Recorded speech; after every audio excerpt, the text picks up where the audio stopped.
নমস্কার, CNN 24 সংবাদে আমি নীলাঞ্জন আপনাদের স্বাগত জানাচ্ছি। প্রথমেই সংবাদ শিরোনাম।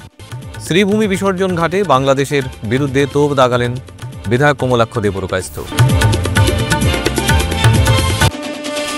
বাংলাদেশে হিন্দুদের উপর অত্যাচার, মোহাম্মদ ইউনিস ও জয়শঙ্করের কুশপুতলিকা দাহ করল কংগ্রেস। বাংলাদেশে লাগাতার বর্বরোচিত অত্যাচার, নির্যাতন, শিলচরে মঙ্গলবারে প্রতিবাদী মিছিলে দল মত নির্বিশেষে সবাইকে সামিল হওয়ার আহ্বান ইন্ডিয়ান ফোরাম ফর বাংলাদেশ পিসের। মঙ্গলবার শিলচর ক্ষুদিরাম মূর্তির পাদদেশে সনাতনী ঐক্যমঞ্চের ধর্ণা কার্যসূচি। কাছাড়ের শালচাপড়ায় 1,20,000 ইয়াবা ট্যাবলেট সহ এক চোরা কারবারি গ্রেফতার। এবারে সংবাদ বিস্তারিত। পুঞ্জীভূত ক্ষোভের এ যেন বহির্প্রকাশ। ভারত বাংলা সীমান্ত শ্রীভূমি বিসর্জন ঘাটে সরাসরি বাংলাদেশের বিরুদ্ধে তোপ দাগালেন বিধায়ক কমলাক্ষ দেবরকায়স্থ। যেহেতু বাংলাদেশের বসবাসরত সংখ্যালঘু হিন্দুরা প্রতি পদে পদে নির্যাতনের শিকার হচ্ছেন, তাদের স্বার্থে বাংলাদেশের অন্তর্বর্তী সরকারের বিরুদ্ধে তোপ বিধায়কের। ভারতের সামগ্রী নিয়ে ভারতের সাথে বেইমানি তা কোনো অবস্থায় মানতে পারছেন না তিনি। তাই বিসর্জন ঘাট ও সীমান্ত এলাকায় বাংলাদেশি সামগ্রী পুড়িয়ে মনের ঝাল পুরোপুরি মিটিয়ে দেন। বাংলাদেশ হুঁশিয়ার, হুঁশিয়ার, হুঁশিয়ার, ইউনিস সরকার হুঁশিয়ার, হুঁশিয়ার, হুঁশিয়ার, বাংলাদেশ হুঁশিয়ার, হুঁশিয়ার, হুঁশিয়ার, বাংলাদেশে হিন্দুদেরকে নিরাপত্তা দিতে হবে, বাংলাদেশে হিন্দুদেরকে নিরাপত্তা দিতে হবে, বাংলাদেশ হুঁশিয়ার, হুঁশিয়ার, হুঁশিয়ার, বাংলাদেশি সামগ্রী বর্জন করতে হবে, বাংলাদেশি সামগ্রী বর্জন করতে হবে, বাংলাদেশ হুঁশিয়ার, হুঁশিয়ার, ইউনিস হুঁশিয়ার, হুঁশিয়ার, হুঁশিয়ার। পাশাপাশি আমদানি রপ্তানি বন্ধ করার হুঁশিয়ারি দেন যতদিন পর্যন্ত বাংলাদেশ সরকার সনাতনীদের ওপর অকথ্য অত্যাচার বন্ধ না করছেন। অবিলম্বে চিকিৎসা সেবা বন্ধ করতে হবে, বাংলাদেশের সঙ্গে সব এক্সপোর্ট ইম্পোর্ট বন্ধ করতে হবে, বাংলাদেশের সঙ্গে সব এক্সপোর্ট ইম্পোর্ট বন্ধ করতে হবে, বাংলাদেশ হুঁশিয়ার। আমার ভারতবর্ষের যিখিনি সামগ্রী আছে, অর্থাৎ আমি উৎপাদিত করা বস্তুখিনি খাই কিনে সিহঁতে জীয়াই আছে। আজি ডাঙৰ ডাঙৰকৈ কথা কৈ থাকে আৰু আমাৰ হয়তো সিহঁতৰ পৰা ইম্পৰ্টটো হয় কি প্ৰাণৰ কিছুমান সামগ্ৰী ইম্পৰ্ট হয়। আমাৰ ইম্পৰ্টটো কি হয়, এই কিবা টুল কিবা চেয়াৰ এইটো ইম্পৰ্ট আৰু এইবিলাক আমাৰ নাই নেকি? আমাৰ ভাৰতবৰ্ষ নাই নেকি? আজি ভাৰতবৰ্ষৰ টেকনলজিৰ দিশত ভাৰতবৰ্ষৰ সেকেন্ড লাৰ্জেষ্ট হয়। আজি ভাৰতবৰ্ষৰ যদি আমি যদি এইবোৰ বস্তু চাওঁ, যদি আমাৰ যদি মেনুফেকচাৰ, আমাৰ যদি বৰ্তমান পজিশ্যনটো চাওঁ, যদি সেইবোৰ বস্তু আমাৰ লাগে নেকি? এইটো কাৰণে এইবিলাক বৰ্জন কৰিব লাগে। সিহঁতৰ যদি কিবা লাগে পাকিস্তানৰ পৰা আনক, আৰু সিহঁতৰ দালি লাগে, চাউল লাগে, পিঁয়াজ লাগে, পাকিস্তানৰ পৰা আনক, ভাৰতবৰ্ষৰ পৰা নহ'ব। আৰু ভাৰতবৰ্ষত হিন্দুখিনি তাতে নিৰ্যাতন কৰিব। আৰু আজি বিশ্ববাসীয়ে চাই আছে আৰু কেনেকুৱা মন্দিৰ ভাঙি আছে, কেনেকুৱা এটা পৰিৱেশ সৃষ্টি কৰিলে সিহঁতে। তাৰপিছত ডাঙৰ ডাঙৰ কথাবিলাক কৈ থাকে। আৰু আমি দাবী কৰিছোঁ, আৰু ইতিমধ্যে আমি যিমানখিনি সামগ্ৰী কি আছে, সিহঁতৰ কি সামগ্ৰী আছে, বাংলাদেশৰ কি প্ৰাণৰ কিবা লিচি আছে, প্ৰাণৰ কিবা চিপছ কিবা আছে, আৰু মগ জগ আৰু মগ, সেইবিলাক নহ'লে কিবা নহয় নেকি? সেইটো কাৰণে বাংলাদেশৰ পৰা এক্সপোৰ্ট পুৰা বন্ধ কৰি দিব লাগে।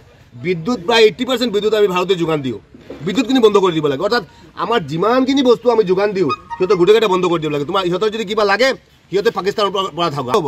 বাংলাদেশৰ কোনো সামগ্ৰী আমাক নালাগে। আজিৰ পৰা আমি তাতে এক্সপোৰ্ট ইম্পোৰ্ট বন্ধ হোৱাৰ কাৰণে আমি গোটেইকেইটা আহিছিলোঁ। অকণমান আগতে কিবা গুচি গৈছে, আৰু আজিৰ পৰা আৰু এক্সপোৰ্ট নহ'ব। কোনে যদি এক্সপোৰ্ট কৰিব আহে, যদি একদম শক্ত মাৰি খাব। আৰু যদি এক্সপোৰ্ট কৰিব আহে, যদি কোনোবাই যদি আহে, যদি আহি কেনে যদি এক্সপোৰ্ট কৰিবলৈ সাহস কৰে, তেতিয়াহ'লে পৰিস্থিতি ভয়ংকৰ হ'ব। এইটো কাৰণে কোনো ধৰণৰ এক্সপোৰ্ট ইম্পোৰ্ট যাতে নহয়, যাতে তাৰ কাৰণে আমি দাবী জনাইছোঁ। আৰু তাৰ কাৰণে আমি গোটেই বস্তুটো আজি প্ৰটেষ্ট স্বৰূপ আমি সিহঁতৰ বস্তুখিনি আজি জ্বলাই আছোঁ। আৰু আমাৰ এটাই দাবী কৰিছোঁ, ভাৰত চৰকাৰৰ প্ৰধানমন্ত্ৰীলৈ আমি অনুৰোধ কৰিছোঁ যে বাংলাদেশত আমাৰ হিন্দুখিনি যাতে সুৰক্ষিত থাকে, তাৰ কাৰণে যি ব্যৱস্থা ল'ব লাগে, যি কঠোৰ ব্যৱস্থা ল'ব লাগে, যাতে ভাৰত চৰকাৰৰ পৰা কঠোৰ ব্যৱস্থাটো লোৱা হয়। বাংলাদেশে চলছে হিন্দুদের উপর অত্যাচার। এর বিরুদ্ধে প্রতিবাদ জানাতে পুরল ভারতের বিদেশমন্ত্রী জয়শঙ্করের কুশপুতলিকা জ্বালিয়ে তীব্র প্রতিবাদ জানালো কাছাড় জেলা কংগ্রেস।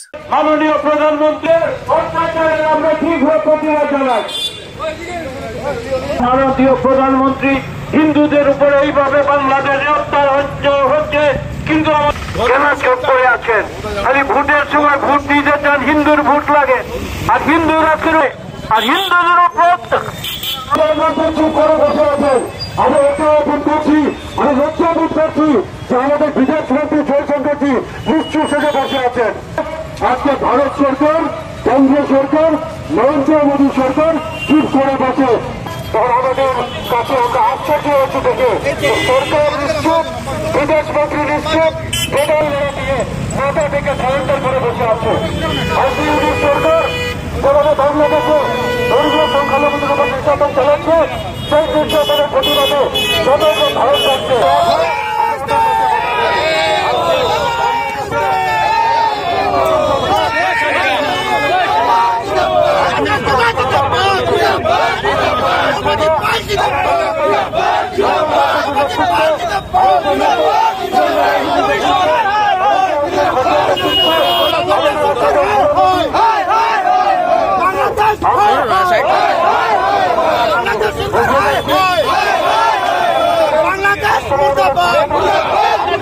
সোমবার কংগ্রেসীরা কংগ্রেস ভবন থেকে এক প্রতিবাদী মিছিল বের করেন। শহরের বিভিন্ন সড়ক পরিক্রমা করে বাংলাদেশের ইউনিস এবং ভারতের বিদেশ মন্ত্রী জয়শঙ্করের বিরুদ্ধে বিভিন্ন ধরনের স্লোগান দিয়ে শহর মুখরিত করে তুলেছেন। মিছিল করে ক্ষুদিরাম মূর্তির সম্মুখে গিয়ে বাংলাদেশের কেয়ারটেকার উপদেষ্টা মোহাম্মদ ইউনিস ও ভারতের বিদেশমন্ত্রী ডক্টর এস জয়শঙ্করের কুশপুতলিকা পুরাণ। প্রতিবাদ কর্মসূচিতে শিলচর জেলা কংগ্রেস, মহিলা কংগ্রেস, যুব কংগ্রেস এবং NSUI এর কর্মকর্তারা অংশগ্রহণ করেন। পতন হওয়ার পর থেকে মানে উগ্র মৌলবাদীর প্ররোচনায় বর্তমান যে অন্তর্বর্তীকালীন সরকার, যে ডক্টর মোহাম্মদ ইউনুস ওনাদের চিফ অ্যাডভাইজার, ওনার নেতৃত্বে যখন বাংলাদেশ সরকার চলছে, তখন থেকে আমরা দেখা যাচ্ছে যে আমরা সবসময় দেখতে পাই যে যেভাবে সংখ্যালঘু মানুষের উপর যেভাবে নির্মমভাবে অত্যাচার চালানো হচ্ছে, হিন্দু, খ্রিস্টান, বুদ্ধিস্ট প্রত্যেক সংখ্যালঘু ভাই বোনদের উপর যেভাবে অত্যাচার হচ্ছে, নির্মমভাবে অত্যাচার চলছে, মানুষের দোকানপাট লুট করা হচ্ছে, সাধু সন্তদেরকে গ্রেপ্তার করা হচ্ছে। আজকে চিন্ময় দাস ব্রহ্মচারী উনি যখন এই সনাতন ধর্ম নিয়ে উনি যখন প্রচার চালিয়েছিলেন, উনি যখন সনাতন ধর্মের দাবি দাবা নিয়ে আন্দোলন করেছিলেন, ওনাকে গ্রেপ্তার করা হয়েছে। তারপরে ওনার দুজন সেবক যারা গিয়েছিল ওনাকে প্রসাদ দেওয়ার জন্য, ওনাদেরকেও গ্রেপ্তার করা হয়েছে। কিন্তু আমরা দেখেছি তারপরেও যে মানে বাংলাদেশের বর্তমান সরকার সেটা নিয়ে কোনো ধরনের কোনো ইনিশিয়েটিভ নেয়নি। বাংলাদেশের সরকার তাদেরকে মানে এখন পর্যন্ত মুক্তি দেওয়া হয়নি, সেটা নিয়ে আমরা ধিক্কার জানাই বাংলাদেশ সরকারকে। তৎসঙ্গে ভারতবর্ষের প্রধানমন্ত্রী যিনি নিজেকে নিজে বা ওনার দল যেভাবে ওনারা প্রচার করে থাকেন, যে আজকে আমরা দেখেছি ইউক্রেন রাশিয়ার যখন যুদ্ধ চলছে তখন ভারতবর্ষের প্রধানমন্ত্রী পদক্ষেপ নিয়েছেন। কিন্তু দুঃখের বিষয় ভারতের মানে পার্শ্ববর্তী দেশ বাংলাদেশ, সে বাংলাদেশে যখন এইভাবে এতদিন ধরে যখন সংখ্যালঘুদের উপর অত্যাচার চলছে, কিন্তু বাংলাদেশ নিয়ে প্রধানমন্ত্রী কোনো একটা বিবৃতি আমরা দেখিনি, প্রধানমন্ত্রী কোনো এই ধরনের কোনো ব্যবস্থা নেননি। বিদেশমন্ত্রী ডক্টর জয়শঙ্কর সেটাকে নিয়ে যে বিদেশে কূটনীতির চাল, সেই চালও উনি ব্যর্থ। আজকের দিন পর্যন্ত বাংলাদেশে এত ঘটনা চলার পরও আমাদের দেশের প্রধানমন্ত্রী, আমাদের দেশের বিদেশমন্ত্রী কেন এত নরম মনোভাব নিয়েছেন? ওনাদের কেন কোনো ওনাদের শক্তিশালী কোনো পদক্ষেপ নেই কেন? আমরা সেটা নিয়ে ওনাদেরকেও নিন্দা জানাই। আজকে ওনারা যখন সনাতনী ঐক্যমঞ্চ, যেখানে প্রত্যেক সাধু সন্ত থেকে ধরে হিন্দু মা বোনরা মিলে যেমন একটা ঐক্যমঞ্চ গঠন করেছেন, যে ঐক্যমঞ্চ গঠন করা হয়েছে বাংলাদেশে এই ধরনের ঘটনার প্রতিবাদ জানাতে, সেখানে গিয়ে কেন বিজেপির কিছু বিধায়করা গিয়ে ওনারা নিজের অস্তিত্ব রক্ষা করছেন, কিন্তু ওনাদের দলের কেন কোনো আজকে পর্যন্ত কোনো ধরনের কোনো ব্যবস্থা নেয়নি? দল কেন আজকে পর্যন্ত ওনারা বাংলাদেশ চলো অভিযানে কেন যাবেন? ওনারা প্রধানমন্ত্রী আবাস মানে ঘেরাও করুক, ওনাদের প্রধানমন্ত্রী, ওনাদের মুখ্যমন্ত্রী কেন আজকে ওনারা প্রধানমন্ত্রীকে কেন প্রশ্ন করে না, কেন প্রধানমন্ত্রীকে প্রেসার করে না ওনাদের দল যে আজকে আপনারা বাংলাদেশ নিয়ে ব্যবস্থা নিন, বাংলাদেশ নিয়ে অতি সত্বর ব্যবস্থা নেওয়া হোক, বাংলাদেশে যেন সংখ্যালঘুরা যেন সুরক্ষিত থাকে সেই ব্যবস্থাটুকু করা হোক। বাংলাদেশে ভয়ঙ্কর ঘটনা প্রবাহ রোধে, সেখানে গণতন্ত্র, ন্যায় বিচার প্রতিষ্ঠা করতে, হিন্দু, বৌদ্ধ তথা সংখ্যালঘুদের উপর বর্বরোচিত অত্যাচার নির্যাতন বন্ধ করতে, মন্দির, উপাসনালয় লাগাতার হামলা প্রতিরোধে চিন্ময় কৃষ্ণ দাস ব্রহ্মচারীর মুক্তির দাবিতে মঙ্গলবার ৩ ডিসেম্বর বেলা ১২টায় শিলচর ডিএসের সামনে থেকে Indian forum for Bangladesh piece আহত প্রতিবাদী মিছিলে সামিল হওয়ার জন্য এই অঞ্চলের সকল সংগঠন প্রতিষ্ঠানের প্রতি বিনম্র অনুরোধ জানানো হয়েছে। সোমবার শিলচর প্রেস ক্লাবে বসে ফোরামের পক্ষে এ ব্যাপারে সাংবাদিকদের সঙ্গে কথা বলেন ফোরামের অন্যতম সংযোজক শঙ্কর দে। বদ্ধভূমি বাংলাদেশে 4 মাস ধরে নাগরিক জীবনে চরম অত্যাচারের খাড়া নেমে এসেছে। বিশেষত হিন্দু বৌদ্ধ নাগরিকদের জীবনকে অতিষ্ঠ করে তোলা হয়েছে। প্রাণঘাতী আক্রমণ হচ্ছে, অনেকেই প্রাণ হারিয়েছেন এবং মন্দির উপাসনালয় গুড়িয়ে দেওয়া হচ্ছে। অতীতে এরকম কখনো হয়নি। সমস্ত রেকর্ডকে ভেঙে দিয়ে বাংলাদেশের স্বাধীনতা বিরোধী শক্তি আজ সর্বত্র বিচরণ করছে। এর সমুচিত জবাব দিতে মঙ্গলবার 3রা December Indian forum for Bangladesh পিসের আহ্বানে শিলচর শহরে যে প্রতিবাদী মিছিলে ডাক দেওয়া হয়েছে, তাতে সর্বস্তরে জনগণকে সামিল হওয়ার জন্য আমরা বিনম্র অনুরোধ জানাচ্ছি। যে সকল ক্লাব রয়েছে, সংঘ রয়েছে, প্রতিষ্ঠান রয়েছে, বিভিন্ন অ্যাসোসিয়েশন রয়েছে, সাংস্কৃতিক ক্রীড়া সংগঠন রয়েছে, অর্থাৎ এক কথায় আবাল বৃদ্ধ বনিতা ছাত্র যুবক সবাই মঙ্গলবার অর্থাৎ আগামীকাল পথে নামুন। শিলচরের পথে জনজোয়ার সৃষ্টি করুন এবং এই প্রতিবাদী মিছিল শিলচর ডিএসএ স্টেডিয়ামের সামনে থেকে শুরু হবে। বেলা 12টায় শহর পরিক্রমা করবে। আসুন সবাই কিছুক্ষণের জন্য নিজেদের প্রাত্যহিক কাজকর্ম রেখে আমরা এই প্রতিবাদে সামিল হই এবং বাংলাদেশের অবৈধ সরকারকে, সেখানকার যারা অপরাধী দুষ্কৃতী, যারা এতদিন জেলে ছিল, যারা 71-এ মুক্তিযুদ্ধে ঘাতক দালাল রাজাকার আলবদর আরশাম ছিল, তাদের এবং তাদের উত্তর প্রজন্মের যারা অপরাধী, তাদেরকে জেল থেকে ছেড়ে দেওয়া হয়েছে।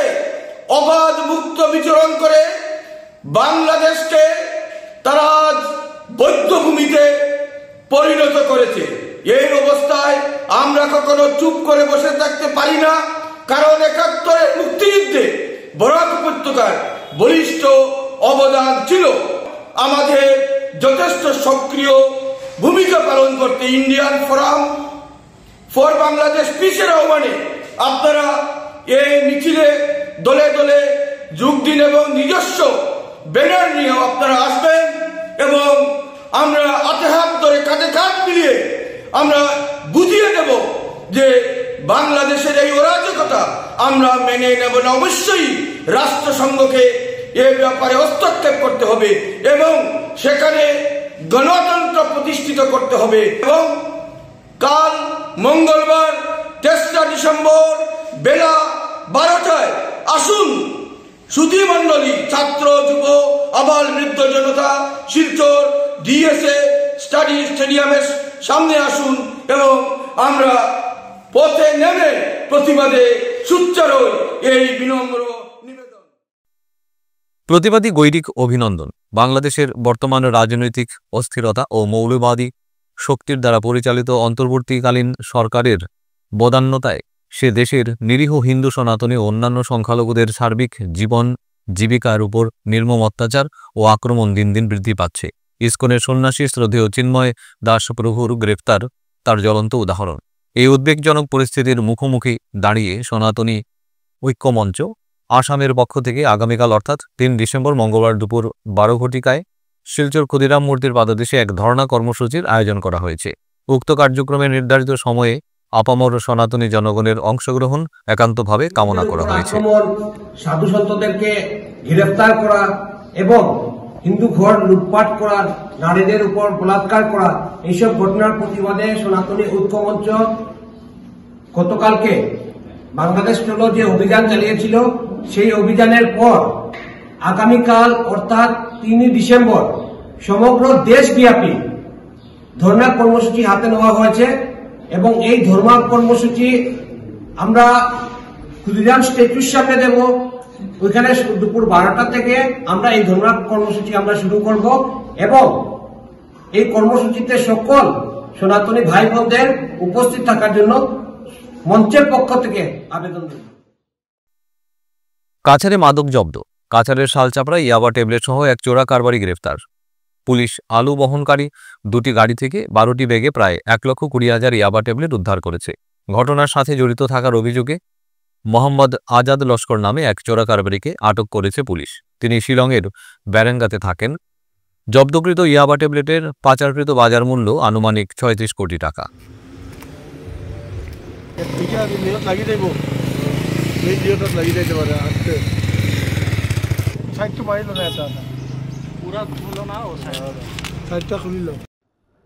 নিচাযুক্ত সামগ্ৰী বা ড্ৰাগছৰ বিৰুদ্ধে আমাৰ যি অভিযান, সেই অভিযান অব্যাহত আছে।